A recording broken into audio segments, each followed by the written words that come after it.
ಕಷ್ಟಗಳು ಕೈಮೀರಿ ಹೋದ ಸಮಯದಲ್ಲಿ ಈ 8 ಸ್ತೋತ್ರಗಳನ್ನು ಪಠಿಸಿ. ಸ್ತೋತ್ರ ಹಾಗೂ ಮಂತ್ರಗಳ ಪ್ರಯೋಜನವೇನು? ಧಾರ್ಮಿಕ ನಂಬಿಕೆಯ ಪ್ರಕಾರ ಪ್ರತಿನಿತ್ಯ ನಾವು ದೇವರ ಪೂಜೆಯನ್ನು ಮಾಡಿದರೆ, ದೇವರ ನಾಮಸ್ಮರಣೆಯನ್ನು ಮಾಡಿದರೆ ನಮ್ಮ ಜೀವನದಲ್ಲಿನ ಅನೇಕ ಸಮಸ್ಯೆಗಳು ಪರಿಹಾರವಾಗುತ್ತದೆ ಎಂದು ಹೇಳಲಾಗಿದೆ. ಮಂತ್ರಗಳ ಪಠಣವನ್ನು ಮಾಡೋದರಿಂದ ನಮ್ಮ ಜೀವನದ ಅನೇಕ ದೊಡ್ಡ ರೀತಿಯ ಸಮಸ್ಯೆಗಳು ಶೀಘ್ರದಲ್ಲೇ ದೂರವಾಗುತ್ತದೆ. ಇದಲ್ಲದೆ ಜೀವನದ ಪ್ರತಿಯೊಂದು ಸಮಸ್ಯೆಗಳನ್ನು ಹೇಗೆ ನಿವಾರಿಸಬಹುದು ಎಂಬುದರ ಕುರಿತು ಮಾಹಿತಿಯನ್ನು ನೀಡಲಾಗಿದೆ. ಇದಕ್ಕಾಗಿ ನಾವು ಕೆಲವೊಂದು ಸ್ತೋತ್ರ ಅಥವಾ ಮಂತ್ರಗಳ ಪಠಣವನ್ನು ಮಾಡಬೇಕು. ಯಾವುದೋ ಒಂದು ಕೆಟ್ಟ ಸಮಯದಲ್ಲಿ ಅಥವಾ ಪರಿಸ್ಥಿತಿಯಲ್ಲಿ ಇವುಗಳನ್ನು ಪಠಿಸೋದರಿಂದ ಪರಿಹಾರವನ್ನು ಕಂಡುಕೊಳ್ಳಬಹುದು. ಹನುಮಾನ್ ಚಾಲಿಸವನ್ನು ಪಠಿಸಿ. ಹನುಮಾನ್ ಚಾಲಿಸವು 40 ಸಾಲುಗಳ ಸ್ತೋತ್ರವಾಗಿದೆ. ಇದನ್ನು ಪಠಿಸುವುದರಿಂದ ಜೀವನದಲ್ಲಿನ ಎಲ್ಲ ರೀತಿಯ ಸಮಸ್ಯೆಗಳು ದೂರಾಗುವುದರೊಂದಿಗೆ ಶನಿ ದೋಷವನ್ನು ನಾಶ ಮಾಡುತ್ತದೆ. ಇದು ನಮಗೆ ಅದ್ಭುತವಾದ ಶಕ್ತಿಯನ್ನು, ಆತ್ಮಸ್ಥೈರ್ಯವನ್ನು ನೀಡುವ ಪಠಣವಾಗಿದೆ.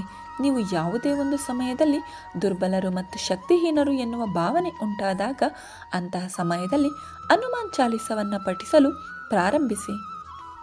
ಆದಿತ್ಯ ಹೃದಯ ಸ್ತೋತ್ರವನ್ನು ಪಠಿಸಿ. ಆದಿತ್ಯ ಹೃದಯ ಸ್ತೋತ್ರವು ಸೂರ್ಯನಿಗೆ ಸಂಬಂಧಿಸಿದ ಸ್ತೋತ್ರವಾಗಿದೆ. ಇದನ್ನು ಹೆಚ್ಚಿನ ಜನರು ಮುಂಜಾನೆ ಸೂರ್ಯನಿಗೆ ಅರ್ಘ್ಯ ಅರ್ಪಿಸುವ ಸಮಯದಲ್ಲಿ ಅಥವಾ ಭಾನುವಾರದಂದು ಸ್ನಾನದ ಬಳಿಕ ಈ ಮಂತ್ರವನ್ನು ಪಠಿಸುತ್ತಾರೆ. ನೀವು ನಿರಂತರವಾಗಿ ಒಳ್ಳೆಯ ಕೆಲಸಗಳನ್ನು ಮಾಡಿದ ಹೊರತಾಗಿಯೂ ನಿಮಗೆ ಸಮಾಜದಲ್ಲಿ ಗೌರವ, ಒಳ್ಳೆಯ ಸ್ಥಾನಮಾನ ಸಿಗದೇ ಇದ್ದರೆ ಅಂತಹ ಸಂದರ್ಭದಲ್ಲಿ ನೀವು ಆದಿತ್ಯ ಹೃದಯ ಸ್ತೋತ್ರವನ್ನು ಪಠಿಸಬೇಕು. ವಿಷ್ಣು ಸಹಸ್ರನಾಮ ಪಠಿಸಿ.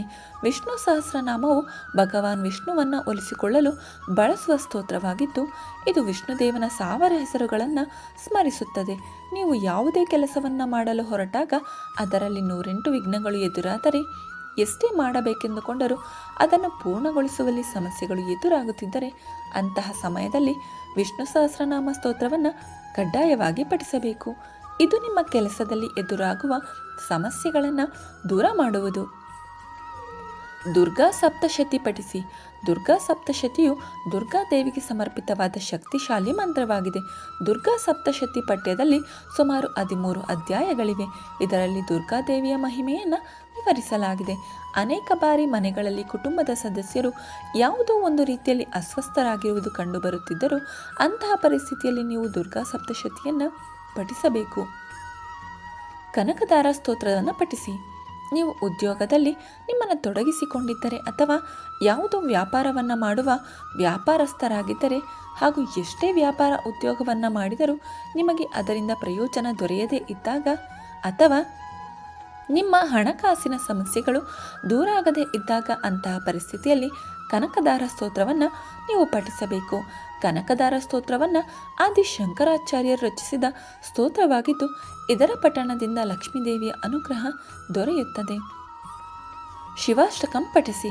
ಶಿವಾಷ್ಟಕಂ ಸ್ತೋತ್ರವು ಶಿವನೊಂದಿಗೆ ಸಂಬಂಧ ಹೊಂದಿದ ಮಂತ್ರವಾಗಿದೆ ಹಾಗೂ ಇದೊಂದು ಅತ್ಯಂತ ಪ್ರಬಲವಾದ ಮಂತ್ರವಾಗಿದೆ. ನಿಮ್ಮ ಮನಸ್ಸು ಚಂಚಲವಾಗಿದ್ದರೆ, ಯಾವುದೇ ಕೆಲಸವನ್ನು ಸಮಯಕ್ಕೆ ಸರಿಯಾಗಿ ಪೂರ್ಣಗೊಳಿಸಲು ನಿಮ್ಮ ಮನಸ್ಸು ಒಪ್ಪದೇ ಇದ್ದರೆ ಅಂತಹ ಪರಿಸ್ಥಿತಿಯಲ್ಲಿ ನೀವು ಶಿವಾಷ್ಟಕಂ ಸ್ತೋತ್ರವನ್ನು ಪಠಿಸಬೇಕು. ಇದು ನಿಮಗೆ ಅದ್ಭುತ ಪ್ರಯೋಜನವನ್ನು ನೀಡುತ್ತದೆ. ಗಣೇಶ ಅಥರ್ವ ಶೀರ್ಷ ಪಠಿಸಿ. ಇದರ ಹೆಸರೇ ಸೂಚಿಸುವಂತೆ ಇದು ಗಣೇಶನಿಗೆ ಸಮರ್ಪಿತವಾದ ಒಂದು ಮಂತ್ರವಾಗಿದೆ. ಇದನ್ನು ಪಠಿಸುವುದರಿಂದ ಅಡೆತಡೆಗಳು ದೂರ ಆಗುವುದು. ಮನೆಯೆಂದ ಮೇಲೆ, ಸಂಸಾರವೆಂದ ಮೇಲೆ ಭಿನ್ನಾಭಿಪ್ರಾಯಗಳು, ಮನಸ್ತಾಪಗಳು ಉದ್ಭವವಾಗುವುದು ಸರ್ವೇ ಸಾಮಾನ್ಯ. ಆದರೆ ಇದು ಮಿತಿ ಮೀರಿದರೆ ಅಥವಾ ಮತ್ತಷ್ಟು ಸಮಸ್ಯೆಗಳನ್ನು ಹೆಚ್ಚು ಮಾಡಿದರೆ ಅಂತಹ ಸಮಯದಲ್ಲಿ ನೀವು ಗಣೇಶ ಅಥರ್ವ ಶೀರ್ಷವನ್ನು ಪಠಿಸಬೇಕು.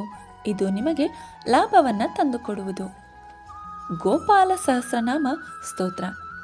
ಇದು ಶ್ರೀಕೃಷ್ಣನ ಗೋಪಾಲನ ಅವತಾರಕ್ಕೆ ಸಂಬಂಧಿಸಿದ ಒಂದು ಮಂತ್ರವಾಗಿದೆ. ಈ ಮಂತ್ರವನ್ನು ಸಂತಾನ ಭಾಗ್ಯ ಪಡೆಯುವುದಕ್ಕಾಗಿ ಪಠಿಸುತ್ತಾರೆ. ನೀವು ವಿವಾಹಿತರಾಗಿದ್ದರು ಮತ್ತು ಮಗುವನ್ನು ಹೊಂದುವ ನಿಮ್ಮ ಬಯಕೆಯು ಈಡೇರದಿದ್ದರೆ ಈ ಸಮಸ್ಯೆಯನ್ನು ಹೋಗಲಾಡಿಸಲು ನೀವು ಗೋಪಾಲ ಸಹಸ್ರನಾಮ ಸ್ತೋತ್ರವನ್ನು ಪಠಿಸಬೇಕು. ನಿಯಮಿತವಾದ ಈ ಸ್ತೋತ್ರದ ಪಠಣವು ನಿಮಗೆ ಸಂತಾನ ಭಾಗ್ಯವನ್ನು ಕರುಣಿಸುತ್ತದೆ.